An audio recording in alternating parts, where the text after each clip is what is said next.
everyone, welcome to another vlog of South Wales must visit destination.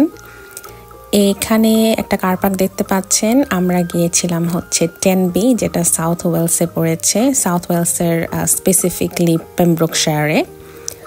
আর এই parking স্পেসটার নাম হচ্ছে টেনবি north beach parking space. এখানে আপনি physically ওখানে পে করতে পারবেন আর অ্যাপেও পে করতে পারবেন। আর ওই যে সামনে একটা ছোট্ট ঘরের মতো দেখা যাচ্ছে, ওখানে কিন্তু টয়লেট ফ্যাসিলিটি আছে। তো আমি একটু দেখিয়ে দিচ্ছি যে বিচে কিভাবে যাবেন। এখানে একটা সিঁড়ির মতো আছে, আপনি পাশে তাকালেই দেখতে পারবেন। তো এদিক দিয়ে সোজা হেঁটে উপরে গেলেই সামনেই বিচ।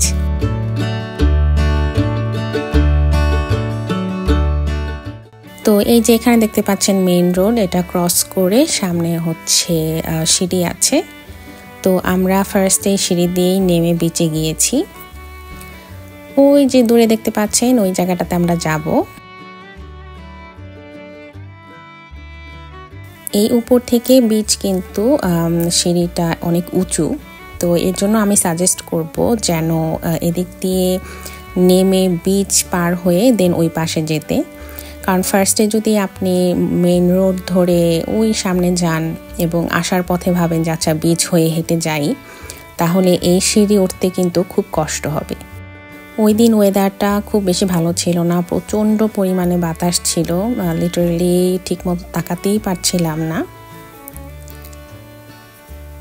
ওই যে উপরে আমরা ছিলাম সেই সিঁড়িটা, ওইটা দিয়ে আমরা নিচে নেমেছি। আর যে দেখতে পাচ্ছেন খুব বেশি মানুষ নেই এখন, কারণ আমরা স্প্রিং টাইমে গিয়েছিলাম।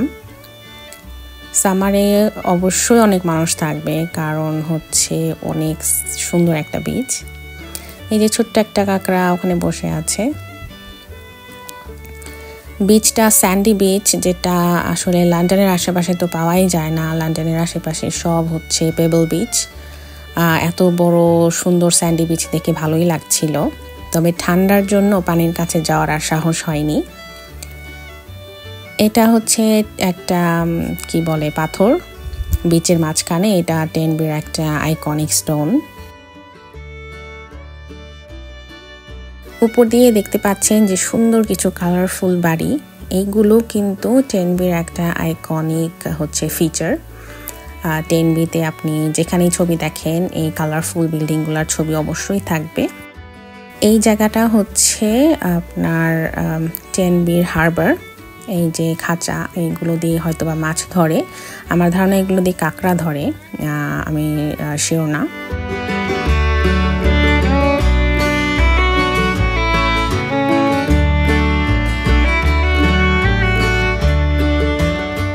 এরকম ছোট ছোট টাউনের কিছু বাড়ি বা কিছু কিছু জায়গা দেখলে মনে হয় কি অনেক পুরানা যুগে কোথাও চলে এসেছি।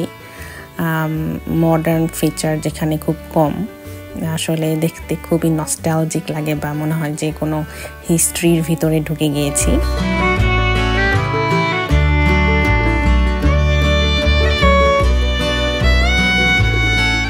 আপনারা যদি গাড়ি পার্কিংয়ের জন্য অপশন খোঁজেন, আমি গুগলে হচ্ছে টেনবি হারবার দেখেছিলাম, কিন্তু টেনবি হারবারের আশেপাশে ওরকম বড় কোনো গাড়ি পার্কিংয়ের ব্যবস্থা নেই।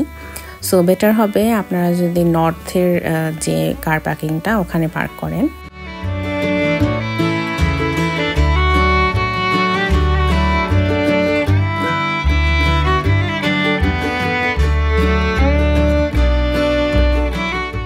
দিয়ে যদি যান তাহলে হচ্ছে ভিলেজের ভিতর দিয়ে পুরো টাউনটা সুন্দর করে ঘোরা যায়। আর এই দিক দিয়ে আমরা ডান দিক দিয়ে যাব কাসল দেখতে, আর এখানে একটা ভিতরে বিচও আছে। তো এদিক দিয়ে এসে এখানে দেখেন কি সুন্দর ব্যবস্থা টয়লেটের, এখানে বেবি চেঞ্জিং রুমও আছে। আর টয়লেটে যেতে হলে আপনাকে 40p করে দিতে হবে, অনলি কার্ড পে। আর এখানে পাশে একটা সুন্দর বিচ, এই বিচটার নাম হচ্ছে কাসল বিচ।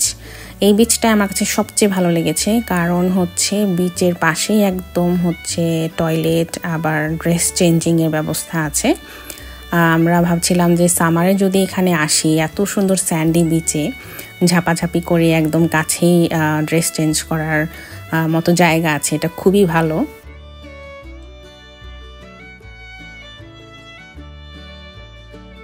হচ্ছে বিচের পাশে এত সুন্দর একটা জায়গার মতো বানিয়েছে, একটা গার্ডেনের মতো।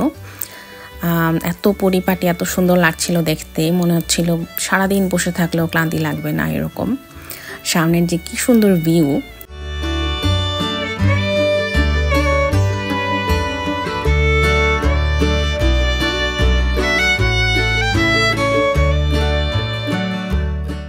এখন আমরা এদিক দিয়ে একটু ক্যাসেলের উপরে যাচ্ছি। এই যে ক্যাসেল বলতে এখানে কোনো ফিজিক্যাল ক্যাসেল নাই, একটু ধ্বংসাবশেষ যা আছে, এই দরজা টরজা হাবিজাবি এগুলো। কারণ এই ক্যাসেলটা কিন্তু খুবই পুরানো ক্যাসেল। এটা হচ্ছে বিল্ড হয়েছিল 13th সেঞ্চুরিতে, বহুত বছর আগে। তবে উপরে আপনারা অবশ্যই আসবেন, কারণ এখান থেকে যে ভিউটা আপনারা পাবেন আর কোথাও থেকে পাবেন না, খুবই সুন্দর লাগে দেখতে। এখানে হচ্ছে প্রিন্স অ্যালবার্টের একটা মেমোরিয়াল আছে, একটা স্ট্যাচু। প্রিন্স অ্যালবার্ট হচ্ছে কুইন ভিক্টোরিয়ার হাজব্যান্ড ছিল।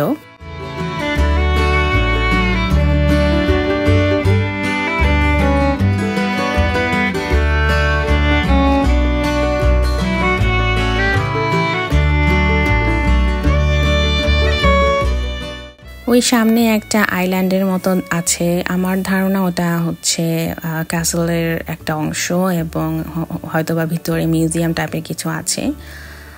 আপনারা চাইলে ওটাতেও চেক আউট করতে পারেন। ওটা আবার একটু উঁচুতে সিঁড়ি দিয়ে উঠতে হয়, একটু কষ্ট হবে। ওই সামনে যে বিচটা আছে, ওই বিচটা হচ্ছে সাউথ বিচ।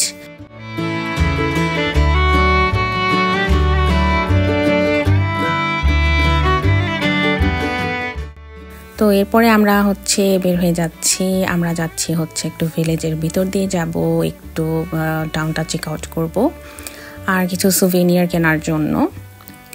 তবে এদিক দিয়ে হাঁটতে তো খুবই ভালো লাগছিল আমার কাছে। তো এই ছোট টাউনটা এত ভালো লেগেছে, কারণ খুবই কালারফুল ছিল একদম। আপনি যে দোকানেই যান, সুন্দর করে সাজানো গোছানো ফুল। আর এখন যেহেতু ড্যাফোডিলের সিজন, সুন্দর করে ফুল দিয়ে সাজানো আছে।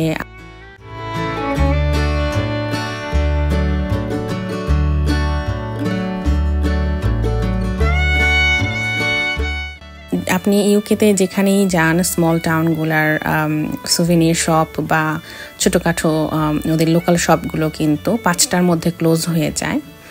তো চেষ্টা করবেন যে 4টার মধ্যে আপনার কেনাকাটা কমপ্লিট করার।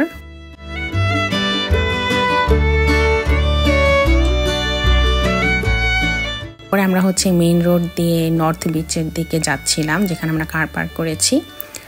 তো এদিক দিয়ে আপনি যাওয়ার সময় এইসব বিল্ডিং দেখতে পাবেন। এখানে খুব ভালো ভালো পিকচার আসে, কারণ ব্যাকগ্রাউন্ডটা অনেক কালারফুল থাকে।